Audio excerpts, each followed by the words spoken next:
కాబట్టి మనం ఏ పరిస్థితిలో ఉన్నా, ఏ సమస్యలో ఉన్నా దేవుని స్తుతించండి, గణపరచండి. అంతేగా ఇది మనం అనుభవపూర్వకంగా నేర్చుకున్నప్పుడైతే అప్పుడు ఏమవుతున్నాడు, తన వాక్కును మనం ఎప్పుడైతే పొందగలమో విడుదల కూడా మనము పొందగలం. దేవుడు మనల్ని అనుస్తాడు. మన పరిస్థితుల్లో మనకు వచ్చేటువంటి సమస్యల ద్వారా మనం అణచబడతాం. ఎటువంటి సమస్యలు మనకున్న డబ్బుతో మనం ఏం చేయలేము, మనకున్న కనెక్షన్ల ద్వారా మనం ఏం చేయలేము, మనకున్న చదువు ద్వారా మనం ఏం చేయలేము. ఏదీ లేనప్పుడు మోకరించి దేవా నీవే నాకు సహాయకుడు అనేటువంటి పరిస్థితికి తెస్తాడు దేవుడు. అయితే అటువంటి పరిస్థితులు అయితే దేవా నీవే నా సహాయకుడివి, నీవే నాకు సహాయం చేయగలవు అని అన్నా చేయొచ్చు. లేకపోతే ఇశ్రాయేలు జనాంగంగా దేవుని పట్ల సనగొచ్చు, కొనగొచ్చు, ద్వేషించవచ్చు, దేవుని ప్రశ్నించవచ్చు. అయితే నువ్వు ఏం చేస్తావు, దానిని బట్టే నీవు ఒక భవిష్యత్తు స్థిరపరచబడుతుంది. హల్లెలూయా. కాబట్టే అన్ని వేలకు లక్షల మంది బయలుదేరిన ఐగుప్తులోంచి ఇద్దరే చేరగలిగారు. ఎందుకు? తక్కిన వారందరూ కూడా సనిగారు, గునిగారు, మరి దేవుని ప్రశ్నించారు. దేవుడు ఏర్పరిచిన నాయకత్వాన్ని కూడా వారు ప్రశ్నించారు. హల్లెలూయా. చూడండి, ఎన్నో పరిస్థితులు దేవుడే సృష్టించాడు. ఎర్ర సముద్రం దగ్గర తీసుకెళ్ళాడు దేవుడు, ఆగమన్నాడు. మరి అక్కడేమైంది? ఐగుప్తు సైన్యం వస్తూ ఉంది. ముందుకెళ్తే మునుగుతారు, వెనక్కి వెళ్తే బల్లెం. ఏ మార్గము లేకుండా ఉండే స్థలములో ఉంచింది ఎవరు? సాతాను కాదు, దేవుడే అనుస్తున్నాడు. ఎందుకు?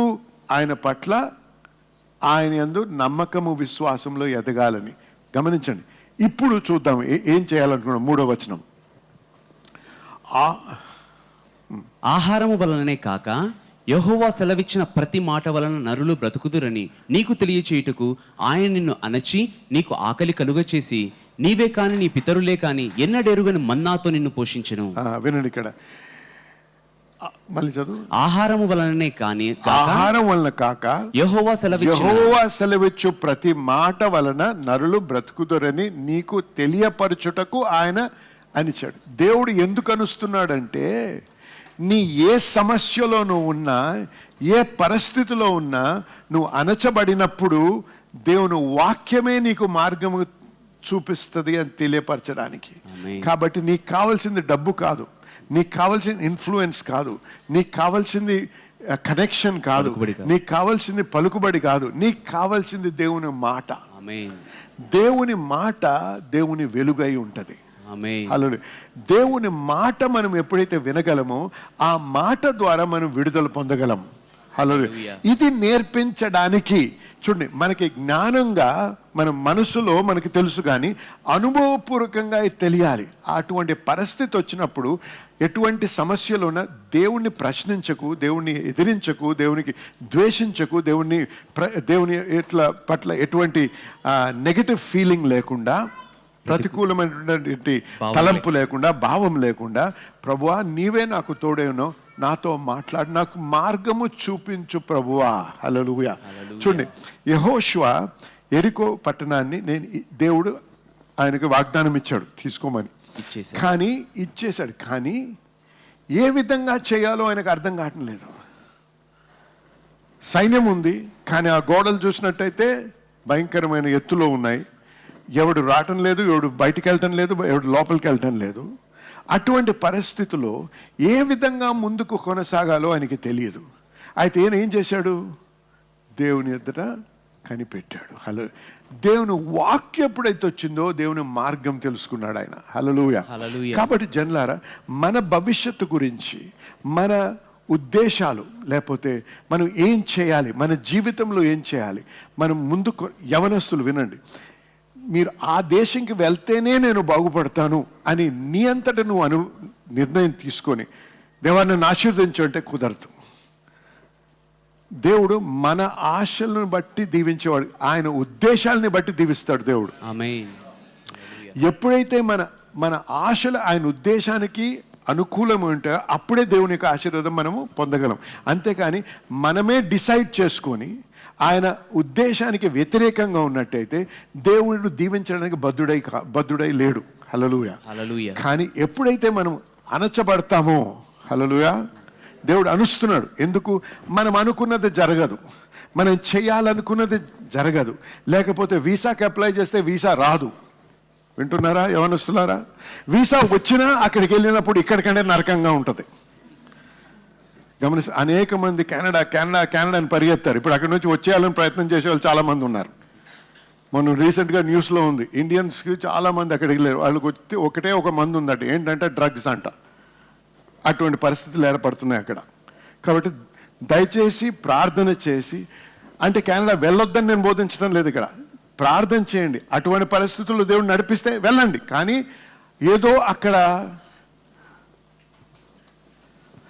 ఏమన్నారు, grass is always greener on the other side of the fence. అటువైపున ఎల్లప్పుడు గడ్డి పచ్చగా ఉంటుంది.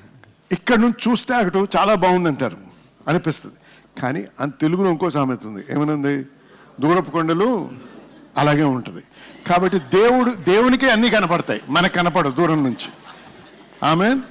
కాబట్టి ప్రార్థన చేసి ఆయనకు లోబడి, ప్రభువా నువ్వు నడిపిస్తున్నావా లేదా, నీ మార్గం ఏంటో నాకు తెలియపరచు. యవనస్తులారా వినండి, దేవుని యొక్క దీవెన ఉన్నప్పుడే దేవుని ఆశీర్వాదం ఉంటుంది. నువ్వేదో త్వరపడి పరిగెత్తి ఎక్కడికో వెళ్ళిపోతే చాలా సంతోషంగా విడుదల, తల్లిదండ్రుల నుంచి విడుదల అనుకుంటారు. Freedom without limitations is no freedom. హద్దులు లేని స్వేచ్ఛనే కాదు, ఇట్ ఈస్ యాక్చువల్లీ బాండేజ్. నిజంగా అది బంధకం. నీ అంతటి నీవే you will bind your self, you will go into bondage. అందుకే దేవుడిచ్చే ఫ్రీడమ్ కూడా బౌండరీస్ ఉంటాయి, హద్దులు ఉంటాయి. హద్దులు లేనటువంటి జీవితము నిజమైనటువంటి స్వేచ్ఛ జీవితము కాదు. ఎందుకంటే ఆ ఏ స్వేచ్ఛ నువ్వు అనుకుంటున్నావో అదే నిన్ను లోపరుస్తుంది, అదే నీకు it will really ruin your life, జీవితాన్ని నాశనం చేస్తుంది. కాబట్టి జాగ్రత్త, యవనస్తులు చాలా జాగ్రత్త. అంతే యవనస్తులే కాదు, యవన కుటుంబాలు భార్యలను వదిలేసి పరిగెడతా ఉంటారు ఇంకో దేశానికి, కూలిపోతాయి, పతనం అయిపోతుంటాయి కుటుంబాలు. ఇట్లాంటివి జరగకుండా ఉండాలంటే డబ్బు వెనక పరిగెత్తకుండా దేవుని వెంట పరిగెత్తండి. దేవా నీవు చూపించు మార్గం, నీవు వెళ్ళమంటే వెళ్తాం, లేదంటే లేదు. కానీ ఆ మాట వచ్చే వరకు కనిపెట్టాలి. అంతేకాని ఎవరో చెప్పింది, వారు చెప్పింది, వీరు చెప్పింది విని అక్కడ వెళ్తేనే అవుతుంది, ఇక్కడ వెళ్తేనే అవుద్ది, ఇది చేస్తేనే అవుద్ది, అది చదివితేనే వస్తుంది, ఇదంతా మర్చిపోండి. దేవుని నడిపింపుంటే ఎడారులు కూడా రాజుగా బతకగలవు. హల్లెలూయా. ఎక్కడికో వెళ్ళాల్సిన అవసరం లేదు. దేవుడు నడిపిస్తే అక్కడికి వెళ్ళాలి. ఎందుకంటే మనకు తెలుసు, అబ్రహాముని ఏమన్నాడు, వెళ్ళమన్నాడు, ఇస్సాకుని ఇక్కడే ఉండమన్నాడు. ఎక్కడ దేవుడు మనకు తోడై ఉంటాడో అక్కడే మన ఆశీర్వాదం ఉంది. కాబట్టి మనం ఏ పరిస్థితిలో ఉన్నా, ఏ సమస్యలో ఉన్నా దేవుని స్తుతించండి, గణపరచండి. అంతేగా ఇది మనం అనుభవపూర్వకంగా నేర్చుకున్నప్పుడైతే అప్పుడేమవుద్ది, ఏమన్నాడు, తన వాక్కును మనం ఎప్పుడైతే పొందగలమో విడుదల కూడా మనము పొందగలం. కాబట్టి వినండి, ఏమంటున్నాము, వాక్యమే వెలుగు. ఇక్కడ కీర్తనలు 119వ అధ్యాయము 105వ వచనం చూసుకుందాం. కీర్తనలు 119 105వ వచనం. నీ వాక్యము నా పాదములకు దీపము, నీ వాక్యము నా పాదములకు దీపము, నా త్రోవకు వెలుగునై ఉన్నది. నా త్రోవకు వెలుగై, చూడండి, వాక్యము వెలుగై ఉన్నది. చూడండి, దేనికి వెలుగై ఉంది? నా త్రోవకు. దేవుని వాక్కు వచ్చినప్పుడు నేను ఏ మార్గంలో వెళ్ళాలో నాకు బయలుపరచబడుతుంది. హల్లెలూయా. అంతవరకు మనం ఏం చేస్తున్నాం, సాధారణంగా మన జ్ఞానమును బట్టి మన మార్గాన్ని స్థిరపరచుకుంటున్నాం. అది మంచిదే, ఇది చెడు కాదు కదా, నేను పాపం చేయటం లేదు కదా, నేను తప్పు చేయటం లేదు కదా అని ఈ రకంగా మనము సంభాషిస్తుంటాం, లేకపోతే ఈ విధంగా మనం ఆలోచిస్తాం. వినండి ఒక మాట, ఏదెను వనములో 2 రకాల చెట్లు ఉన్నాయి. ఒకటి జీవవృక్షం, ఆమేన్. ఇంకోటి మంచి చెడులు తెలివినిచ్చేటువంటి వృక్షం. ఆగండి, ఏం వృక్షం అండి? మంచి చెడు అంటే సాతాను చేసే అన్ని చెడు కాదు, కొన్ని మంచి కూడా చేస్తాడనమాట. అక్కడే మోసపోతాం. అందుకే ఇంగ్లీష్లో ఒక మాట అన్నారు, not everything that is good is of God. మంచిగా కనిపించే ప్రతిదీ అది దేవుని వలన కలిగింది కాదు. అది చూడడానికి ఎంత మంచిగా అనిపించింది ఆ పండు, ఆ ఫలం చూసారా? చెడు కాదు అది. అది తింటే చచ్చిపోదాం. రుచి కూడా బాగుండి ఉంటుంది, ఎందుకంటే ఆమె తిని మళ్ళీ ఇచ్చింది కూడా భర్తకి తినమని. ఆ వాక్యంలో లేదు కానీ నేను అనుకుంటున్నాను.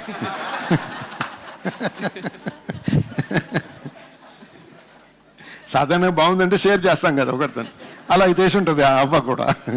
సో ఏమి తెలియపరుచుందంటే ఇక్కడ మంచి చెడు. అందుకే మనం సాధారణ ఏదైనా మంచి, అదే ప్రతి మంచిది దేవుడే అనుకుంటాం. కాదు. కొన్ని మంచి కూడా దేవుని కావు, దేవుని నుంచి వచ్చినవి కావు.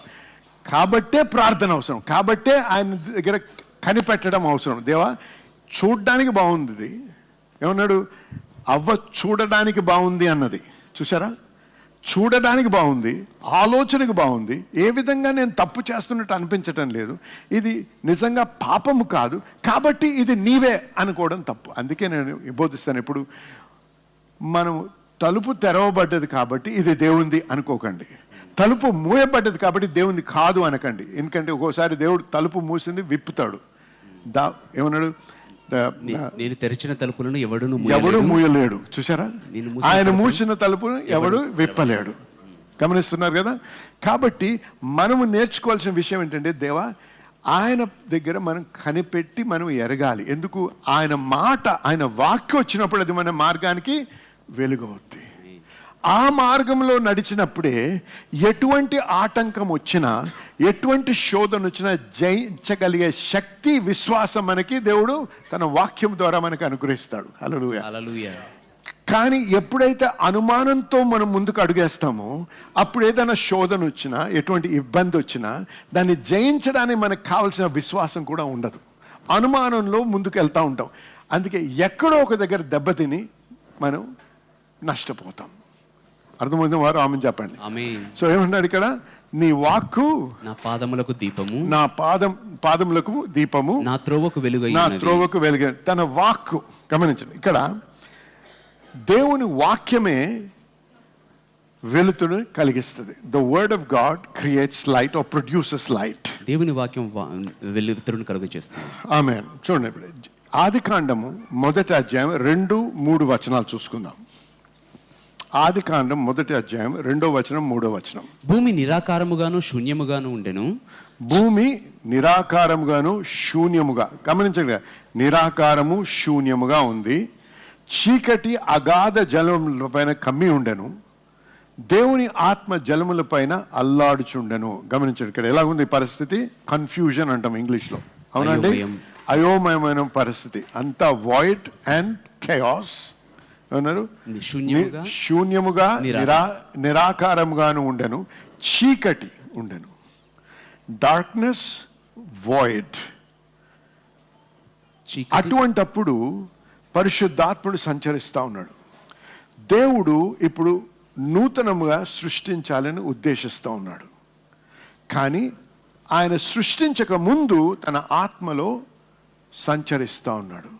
దానిని మెడిటేషన్ అంటాం, ధ్యానించడం. ఓకే, ఇది చేసిన దేవుడు ఏదో అనుకోకుండా, ఆలోచన లేకుండా పలికే దేవుడు కాదు. ఏది పలికినా దేవుడు ఉద్దేశించే పలుకుతాడు. ఎందుకంటే ఒకసారి పలికాడంటే అది జరిగి తీరాల్సిందే.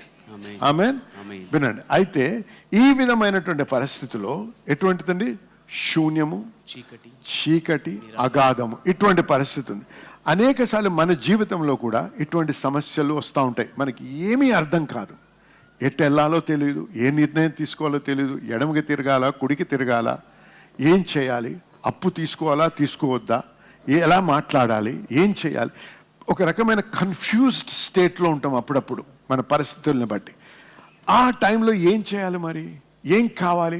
ఆ కన్ఫ్యూజన్లో, ఆ డార్క్నెస్లో, ఆ చీకటిలో దేవుడికి కావాల్సిన సృష్టించాలి అని ఏదైతే ఉద్దేశిస్తున్నా అది జరగడానికి ఆయన ఒక పని చేశాడు. ఏం చేశాడంట? 3వ వచనం చదువు. దేవుడు వెలుగు కమ్మని పలకగా, దేవుడు వెలుగు కమ్మని పలికెను. హల్లెలూయా. వెలుగు రావాలని ఏం చేశాడండి? పలికెను. చెప్పండి. పలికెను. దేవుని పలకడం అంటే వర్డ్స్ కదండి, మాటలు. ఎలా పలుకుతాం మనం? మాటల ద్వారా. ఆ మాటలో ఎంత శక్తి ఉంది? వెలుగు వచ్చింది. ఏది సృష్టించక ముందు, దేవుడు ఏది సృష్టించక ముందు ఏం సృష్టించాడండి? వెలుతురు. మనకి కూడా మన పరిస్థితుల్లో మార్గం తెలుసుకోవాలంటే ఏం కావాలండి? తన వాక్కు. ఎప్పుడైతే తన వాక్కు మనకి బయలుపరచబడుతుందో మనకి మార్గము తెలియపరచబడుతుంది. హల్లెలూయా. జనులారా, మీరు ఏ పరిస్థితిలో ఉన్నా, యవనస్తులారా, మీ ఫ్యూచర్ గురించి, మీ భవిష్యత్తు గురించి మీరు ప్రార్థన చేయాలి. ఏం చేయమంటావు ప్రభా? నేను డాక్టర్ అవ్వాలా, లేకపోతే నేను ఇంజనీర్ అవ్వాలా, లేకపోతే నేను ప్రొఫెషనల్ ఫుట్బాల్ ప్లేయర్ అవ్వాలా, లేకపోతే ఏం అవ్వాలి ప్రభా? ఎందుకంటే కొంతమంది స్పోర్ట్స్ మెన్ కూడా అవుతారు. రకరకాలైన ప్రొఫెషన్స్ ఉన్నాయి. నా పట్ల నువ్వు ఏమి ఉద్దేశించావు తండ్రి? దాని ప్రకారంగా మనం ముందు కొనసాగినప్పుడు అటువంటి అప్పుడు కూడా కొన్ని పరిస్థితులు ఏర్పడతాయి. ఎలాంటి? ఎర్ర సముద్రం పరిస్థితులు. ముందుకెళ్ళాం, వెనక్కి వెళ్ళాం. ఎలా తప్పించుకోవాలో మనకి తెలియదు. డబ్బు లేదు, ఏం చేయాలి, ఏ రకంగా ముందు? ఏమీ భయపడకూడదు. మనం నేర్చుకోవాల్సింది ఏంటంటే, నాకిప్పుడు కావాల్సింది డబ్బు కాదు, నాకిప్పుడు కావాల్సింది దేవుని యొక్క వాక్కు. హల్లెలూయా. దేవుడు నాతో మాట్లాడాలి, నేను వినాలి. వినాలి అంటే ఈ చెవులతోనే కాదు వినేది, హృదయంలో వింటాడు. రకరకాలుగా దేవుడు నడిపిస్తాడు, మనకు తెలుసు. ఆ రకమైన నిశ్చయత మనకు అవసరం. దేవుడు నన్ను ఈ విధంగా ఈ మార్గంలో నడిపిస్తున్న నిశ్చయత మనకు ఎప్పుడైతే కలుగుతుందో అప్పుడు మనము ముందుకు వెళ్ళినప్పుడు ఖచ్చితంగా దేవునికి ఆశీర్వాదమును, విడుదలను, మరి సమృద్ధిని మనము అనుభవించగలము. హల్లెలూయా, హల్లెలూయా, హల్లెలూయా, హల్లెలూయా, ఆమేన్. కాబట్టి మనము ఇది మొదటి మెట్టు. ఇక్కడి నుంచి మనం చూద్దాం ఏమని, ఎలాగ దేవుని యొక్క వెలుతురు లేకపోతే తన వాక్కు మనుషులకు ఇచ్చాడు, లేకపోతే యేసు ప్రభు పొందాడు. అది పొందినప్పుడు ఎలాంటి జవాబు వచ్చింది, ఏం జరిగింది, ఎలా ముందుకు కొనసాగు. ఎందుకు మనం నేర్చుకోవాల్సిన విషయం ఏంటంటే, ప్రతి సమస్యలు రావడం ఖచ్చితం. ఎందుకంటే యోహాను సువార్త 16:33 ఏముంది? In this life you will have tribulation అన్న. మీకు శ్రమలు కలుగును. నీకు శ్రమలు, పరిస్థితులు, ప్రతికూలమైన పరిస్థితులు నువ్వు అనుకుని ఉద్దేశించే విధంగా కానీ దానికి ప్రతికూలంగా జరుగుతాయి. ఇటువంటి జరగడం సహజమే, అది నిశ్చయంగా తెలుసుకోవాలి. గమనించండి, విశ్వాసంలో బ్రతకడం అంటే ఇవి రావని కాదు. విశ్వాసంలో బ్రతకడం అంటే అవి వస్తాయి అని తెలిసి దానికి సిద్ధపడి దాన్ని జయించడం. ఆ జయించడానికి కావాల్సిన శక్తి, ఆ నమ్మకము, ఆ విశ్వాసం దేవుని యొక్క వాక్కులోనే మనం పొందగలం. కాబట్టి ఏదైనా చెడు జరిగినప్పుడు, ఏదైనా లోటు జరిగినప్పుడు, ఏదైనా సమస్య వచ్చినప్పుడు నేనేం పాపం చేశాను అని అడుక్కోకూడదు. అడగడం తప్పు కాదు. ఎందుకంటే పాపం చేయడం ద్వారా కూడా మనం ఏం చేస్తాం? సాతానికి తావిస్తాం. అటువంటిది ఏదైనా ఉంటే వెంటనే 1 యోహాను 1:9 ప్రకారంగా మన పాపం మనం ఒప్పుకున్నట్టయితే ఆయన మన పాపంను క్షమించి సమస్త దుర్నీతి నుంచి విడిపిస్తాడు. సమస్త దుర్నీతి నుంచి మనల్ని విడిపిస్తాడు. అది సెటిల్ చేసుకున్న తర్వాత సిన్ కాన్షియస్నెస్లో, అంటే పాపపు ఉద్దేశము తలంపులో కాక కానీ రైచియస్నెస్ కాన్షియస్లో బ్రతకాలి. నీతి మనస్సాక్షితో బ్రతకాలి. అప్పుడు ఏమవుద్ది? అటువంటి పరిస్థితుల్లో మనము దేవా, నిన్ను నువ్వు నిందించుకోవడం కాదు, ఇతరులను నిందించడం కాదు, ఆ పరిస్థితుల్లో నువ్వు దేవుని స్తుతిస్తూ కనిపెడతా ఉంటావు. నీవు నాతో మాట్లాడు ప్రభా, నీవు బయలుపరచు ప్రభా, ఏం చేయాలి. ఎప్పుడైతే మనం దేవుడు మన బయలుపరుస్తాడో, వినండి, ఒక్కోసారి కొన్ని రోజులు కనిపెట్టాల్సి ఉంటుంది, ఒక్కోసారి కొన్ని వారాలు, కొన్ని నెలలు కనిపెట్టాలి. పేషెన్స్ అనేది అవసరం, ఓర్పు అవసరం. ఆ వేచి ఉండడంలోనే ఉంది మరి ఏంటి దేవుని యొక్క కృప. మనం ఇంకా వేచి ఉండకుండా తొందరపడి తప్పుటు అడిగేస్తే మనల్ని మనమే మోసపుచ్చుకుంటాం. వింటున్నారు కదా?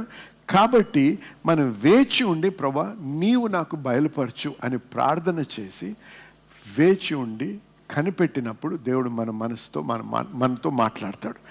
ఆ ప్రకారంగా మనం ముందుకు కొనసాగినప్పుడు ఖచ్చితంగా దేవుని యొక్క సహాయమును మనము అనుభవిస్తాం. హల్లెలూయా. గమనించండి, వెళ్ళక ముందే ఏమన్నాడు? పాలు తేనెలు ప్రవహించే దేశాన్ని నేను పంపిస్తాను. ఇక్కడేముంది? ఎడారి. అయ్యా, పాలు తేనెలు మర్చిపో, తాగడానికి నీరు కూడా లేదంటున్నారు వీళ్ళు. చూసారా? అటువంటి పరిస్థితులు ఏర్పడతాయి. సమృద్ధిని మర్చిపో, తినడానికి తిండే లేదంటున్నారు ఇక్కడ. అలా మాట్లాడకండి. తిండి లేనప్పుడే దేవానికి స్తోత్రం, ఎందుకు నేను సమృద్ధిని నాకు వాగ్దానం ఇచ్చావు, ఆ జీవితం నేను జీవిస్తాననే నమ్మకం నాకుంది. కాబట్టి నాకు తెలిసిన, ఇప్పుడు చూడండి ఏమన్నాడు? నీ హృదయంలో ఉంది బయలుపరచడానికి. అంటే ఇప్పుడు చూడండి ఏంటి, ఇటువంటి సమస్య వచ్చినప్పుడు ఏమవుతుందంటే సాధారణంగా వాక్యం మీద ఆసక్తి తగ్గిపోద్ది. సంఘానికి వెళ్ళి వాక్యం వినాలి, దేవుని స్తుతించాలనే ఆసక్తి తగ్గిపోద్ది. లేకపోతే సహవాసంలో ఉండాలని తగ్గిపోద్ది, ఆ ఆశ తగ్గిపోద్ది. లేకపోతే మన పర్సనల్ ప్రేయర్ లైఫ్, వ్యక్తిగత ప్రార్థన జీవితం దిగిపోద్ది. వాక్యంలో ఎంత చదివేవరో అది చదవం. ఇవన్నీ ఏంటి? ఇవన్నీ నీ రెస్పాన్స్ అన్నమాట, నీ ప్రతిస్పందన. దీన్ని బట్టి నీ హృదయంలో నిజంగా ఏముందో నువ్వు బయలుపరుస్తున్నావు దేవునికి. అందుకే నీకు దీవెన లేదు. ఎందుకు? నువ్వు ఓడిపోయావు, నువ్వు ఈ పరీక్షలో నెగ్గలేదు, ఓడిపోయావు. కాబట్టి నేను బోధించేది ఏంటంటే, ఎటువంటి గడ్డు సమస్యలో ఉన్నా, ఎటువంటి ప్రతికూలమైన విషయంలో నువ్వు చిక్కుకొని ఉన్నా, ఎటువంటి ఇబ్బందిలో ఉన్నా, నీకు తెలిసినన్ని నువ్వు చేయాలి. ప్రార్థనలో తగ్గించొద్దు, వాక్యం తగ్గించొద్దు, వాక్యం వినడం తగ్గించొద్దు, ఆపొద్దు, సంఘానికి రావడం ఆపొద్దు, ఖచ్చితంగా రావాలి, ఇంకా ముందే రావాలి. దశం భాగం ఇవ్వడం, దేవునికి ఇవ్వడం మర్చిపోవద్దు. విత్తనం నాటడం మర్చిపోవద్దు. ఏవైతే నీవు తెలుసుకొని ఉన్నావో, ఏవైతే దేవుడు నీకు నేర్పించాడో తన వాక్యంలో, నీ యొక్క పరిస్థితులను బట్టి నీవు ప్రతిస్పందించొద్దు. కానీ నీకు తెలిసిన నీకు తెలిసిన జ్ఞానం, అనుభవపూర్వక జ్ఞానం ప్రకారంగా నువ్వు ప్రతిస్పందించాలి. అర్థమైన వారు ఆమె చెప్పండి. అప్పుడు నీ హృదయంలో నిజంగా ఏమి నాటబడిందో అది బయలుపరచబడుతుంది. దాని ప్రకారంగా నీ యొక్క దీవెన నువ్వు అనుభవించగలవు. హల్లెలూయా. దీవించబడ్డారా? ఆమేన్. ఇంకా ముందుకెళ్దాం. వచ్చే వారం ఎలాగైతే యేసు ప్రభు ఎదుర్కొన్నటువంటి విషయంలో ఏం చేశాడు, ఎలాగైంది, ఇది ముందు కొనసాగుతాం. కానీ ఇప్పుడు ఈవేళ నేను బోధించింది ఒక ఫౌండేషన్ లాంటిది, ఒక పునాది. ద్వితీయోపదేశకాండం 8:2-3 బాగా ధ్యానించండి. ఎందుకు దేవా అని అడుగుతాం. నాకెందుకు జరుగుతుంది ప్రభా? నేను సంఘానికి ప్రతి వారం వెళ్తాను, నేను దశం భాగం ఖచ్చితంగా ఇస్తున్నాను, నేను ప్రార్థన చేస్తాను, అయినా ఎందుకు ఈ సమస్యలు అంటాం. అయినా నన్నెందుకు బాధిస్తున్నావు ప్రభా? వాడు పక్కనోడు చూడు, వాడు నిన్ను నమ్మడు కూడా, వాడి జీవితం బాగుంది నా జీవితం కంటే. ఆర్థికంగా వాడు ఎంతో దీవించబడుతున్నాడు. ఇక్కడ నేను ఎన్ని నువ్వు చెప్పినవి చేస్తున్నా కూడా నాకు ఇంత వ్యతిరేకమైనటువంటి పరిస్థితులు ఏర్పడుతాయి. ఎందుకు ప్రభు అని ఎందుకు అని ఎప్పుడు ప్రశ్నించొద్దు దేవుణ్ణి.